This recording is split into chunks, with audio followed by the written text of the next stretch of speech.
नमस्कार आम channel education times Odia रे समस्त को स्वागत।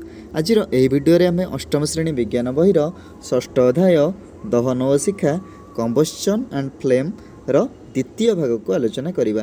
देखो यह पूर्व आम चैनल आम प्रथम भागर वीडियो को अपलोड कर सारीचु। जो मैंने यही वीडियो देखी ना मुझे को प्रथम रिकमेंड करी आपण प्रथम भागर वीडियो देखी नियंतु पर द्वितीय भागर वीडियो देखिए फल कनसेप्ट गुड़ी को अति सहजरे बुझीपारे। आसतु समय नष्ट न करी वर्तमान द्वितीय भागर वीडियो को आगे नेबा। देखंतु दहन और शिक्षा द्वितीय भाग आम शिक्षा फ्लेम रु आरंभ करवा। शिक्षा कहिले साधारणतः अग्निर प्रवाह बहन करुथिबा उज्जवल आलोक को बुझाए। शिक्षा ताले आम क्या कहवा ना अग्निर प्रवाह बहन करुथिबा उज्जवल आलोक को आम शिक्षा कहवा। मोहमबती घीदीप कर्पूर किरोसिन स्पिरिट मैग्नेशियम फिता आदि जलिबा बेले आमे अग्निर उज्जवल शिखा देखि था। देखंतु अग्निर उज्जवल शिखा आमे को क्षेत्र में देखुचे। देखंतु ये पिक्चर को लक्ष्य करंतु। मोहमबती एटी घीदीप जलुची। मोहमबती घीदीप कर्पूर किरोसिन स्पिरिट मैग्नेशियम फिता आदि जलिबा बेले आमे अग्निर कौन देखि थाउ ना उज्जवल शिखा देखि थाउ। एई पार्ट को लक्ष्य करंतु। समस्त क्षेत्र में कौन होता है ना शिखार आकृति और वर्ण में भिन्नता परिलक्षित होता है। जदि सबु क्षेत्र में आम लक्ष्य करवा शिखार आकृति और वर्ण में कौन होता है ना भिन्नता परिलक्षित होता है। माने सबु क्षेत्र में शिखा अलग अलग प्रकार होता है। तापरे शिक्षा सृष्टिर कारण शिक्षा केमिति सृष्टि हुए आमे देखिबा। कौनसी कठिन किंबा तरल पदार्थ दहन समय उत्तप्त होई बाष्परे परिणत हुअन्ति। जेतेबेले कौनसी कठिन किंबा तरल पदार्थ को आमे दहन करुचे सही पदार्थ कौन हुए सही समय उत्तप्त होई बाष्परे परिणत हुअन्ति सही समय एवं सही समय से माने शिक्षा सृष्टि करी चलती। सही समय कौन होती जो कठिन किंबा तरल पदार्थ जो उत्तप्त होइके बाष्परे परिणत हुअन्ति सही बाष्परे परिणत हेबा समय ही से माने शिक्षा सृष्टि करती एवं जलती। उदाहरण गोटे देई आमे बुझिया को चेष्टा करिवा। उदाहरण दहन समय जेतेबेले जलुए महम तरली गैसीय अवस्था को अर्थात सलिता मध्य देई बाष्पीभूत होई आसिबा मात्रे मोहमबत्ती जली शिखा सृष्टि करिथाए। देखंतु ए पिक्चर को लक्ष्य करंतु। मोहमबत्तीर शिखा देखि परिबे। ये पार्ट को लक्ष्य करूँ मोहमबत्तीर शिखा। देखो ये जो शिखा केमिति सृष्टि होउछि वर्तमान आम मन में क्वेश्चन आसुची।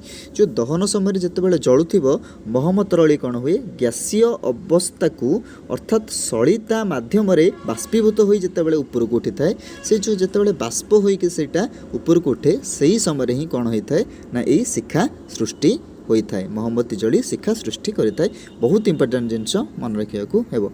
तापर शिखार गठन स्ट्रक्चर ऑफ फ्लेम। मोहमबत्ती शिखार तीनोटी मंडल थाए। केतोटी ना तीनोटी मंडल थाए। गोटे हूँ अतिदीप्त मंडल जार कलर हूँ नीलवर्ण।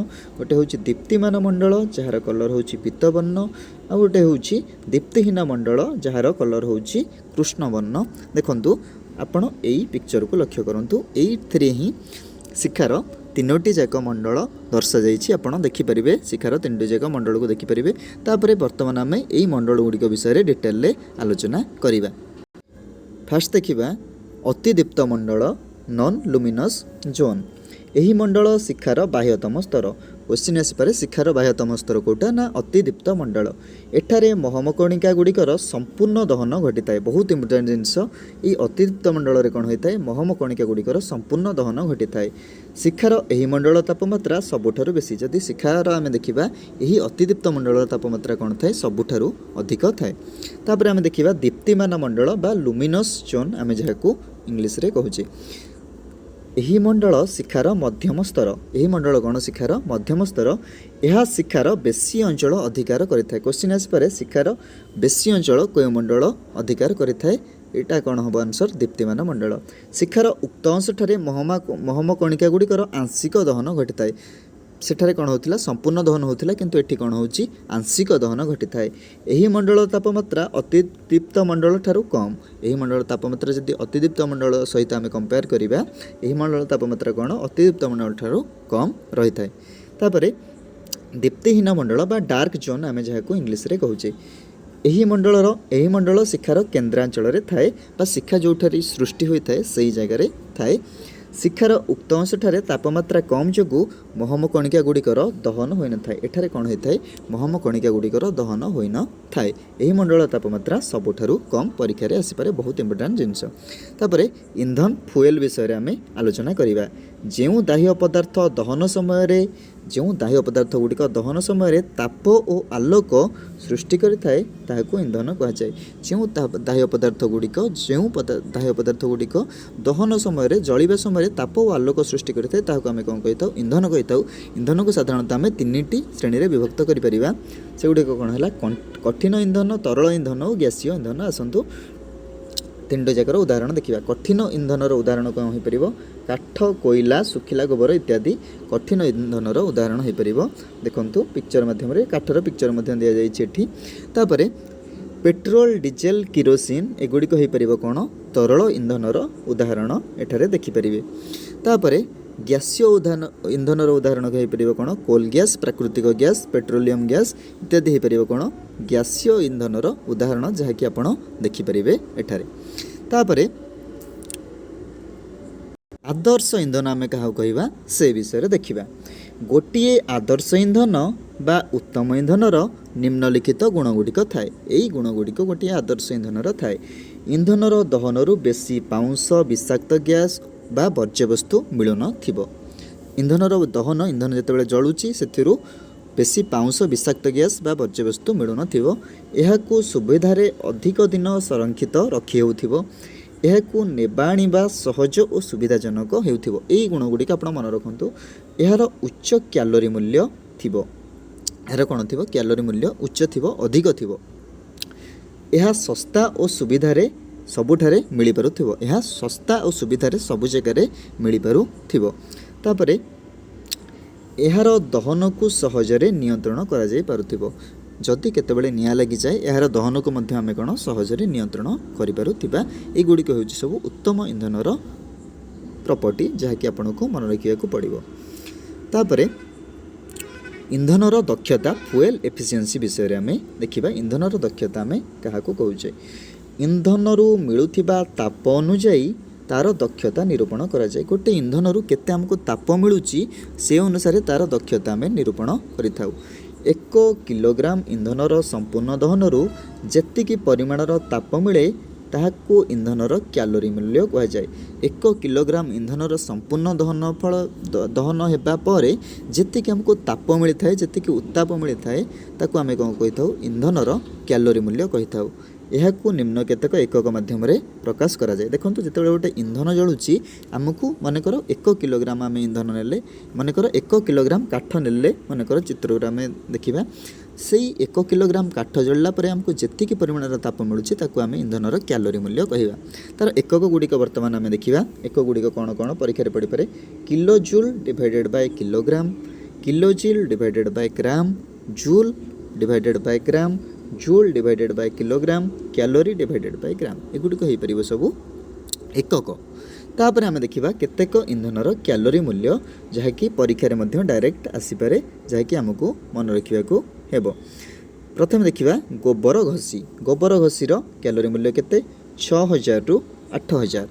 ଏହାର ଏକକ କ'ଣ? ଦେଖନ୍ତୁ, ଏକକ କିଲୋ ଜୁଲ୍ ପର କେଜିରେ ଆମେ ସବୁଗୁଡ଼ା ପ୍ରକାଶ କରୁଛେ, ତେଣୁ ମୁଁ କହୁନି ଏକକ, ଆପଣ ଭାବି ସବୁଗୁଡ଼ାକ କ'ଣ ଏଠି କିଲୋ ଜୁଲ୍ ପର କେଜିରେ ପ୍ରକାଶ କରାଯାଉଛି। ତେଣୁ ଗୋବର ଘଷିର କ'ଣ ହୋଇପାରିବ? କ୍ୟାଲୋରୀ ମୂଲ୍ୟ କେତେ? ନା 6000ରୁ 8000 କିଲୋ ଜୁଲ୍ ପର କେଜି। ତାପରେ କାଠର କ'ଣ ହୋଇପାରିବ? କାଠର ହେଉଛି 17000ରୁ 22000, କୋଇଲାର ହେଉଛି 25000ରୁ 33000, ତାପରେ ପେଟ୍ରୋଲ 45000, କିରୋସିନ ମଧ୍ୟ 45000, ଡିଜେଲ ମଧ୍ୟ 45000, ତାପରେ ମିଥେନ୍ ହେଉଛି 50000, ସିଏନ୍ଜି ହେଉଛି 50000, ଏଲ୍ପିଜି 55000, ଜୈବ ଗ୍ୟାସ୍ ହେଉଛି 35000ରୁ 40000, ତାପରେ ହାଇଡ୍ରୋଜେନ୍ ହେଉଛି 1,50,000, ଆଉ ସବୁଗୁଡ଼ିକର ୟୁନିଟ୍ ହେଉଛି କିଲୋ ଜୁଲ୍ ପର କେଜି। ତାପରେ ଦେଖିବା ଇନ୍ଧନର କ୍ଷତିକାରୀ ପ୍ରଭାବ, ହାର୍ମଫୁଲ୍ ଇଫେକ୍ଟସ୍ ଅଫ୍ ଫୁଏଲ୍ସ। କାଠ, କୋଇଲା, ଗୋବର ଘଷି ଆଦି ଇନ୍ଧନର ଦହନରୁ ନିର୍ଗତ କାର୍ବନ କଣିକାର ପରିମାଣ ବାୟୁମଣ୍ଡଳରେ ଅଧିକ ହେଲେ ଶ୍ୱାସଜନିତ ରୋଗ ଯଥା ଆଜ୍ମା, ବ୍ରୋଙ୍କାଇଟିସ୍, ଯକ୍ଷ୍ମା ଇତ୍ୟାଦି ସୃଷ୍ଟି ହୁଏ। ତେଣୁ ଏଇ ଯେଉଁ କାଠ, କୋଇଲା, ଗୋବର ଘଷି ଆଦି ଇନ୍ଧନର ଦହନ ଆମେ କରୁଛେ, ଏଇଥିରୁ ଦହନରୁ ଯେଉଁ ନିର୍ଗତ ହୁଏ କାର୍ବନ କଣିକାର ପରିମାଣ ଯେଉଁ ବାୟୁମଣ୍ଡଳକୁ ଯାଇଥାଏ ଏହା बढ़िया द्वारा आमर कौन हुए जदि यही कार्बन कणिकार परिमाण वायुमंडल में अधिक हुए तेज श्वासजनित रोग यथा आज्मा ब्रोंकाइटिस जख्मा आदि सृष्टि होता है। देखो यही जो आमर काठ जालुचे आम कि गोबर घसी कोईला गुड़ाक सब जालुचे जो धूँ से जो बाहर निर्गत कार्बन कणिका जो बाहर से कार्बन कणिका जिते वायुमंडल में अधिक हो जाऊँगी यही रोग गुड़िक आज्मा ब्रोंकाइटिस जख्मा आदि होता है। तापर उपरोक्त इंधन गुड़िकर ये जो इंधन गुड़िकर असंपूर्ण दहनरू कार्बन मोनोक्साइड भली विषाक्त गैस सृष्टि होता है। देखो मनकर यही इंधन गुड़िकर कौन है असंपूर्ण दहन है एथुर कौन सृष्टि होता है ना कार्बन मोनोक्साइड गैस भली विषाक्त गैस यहाँ सृष्टि होता है।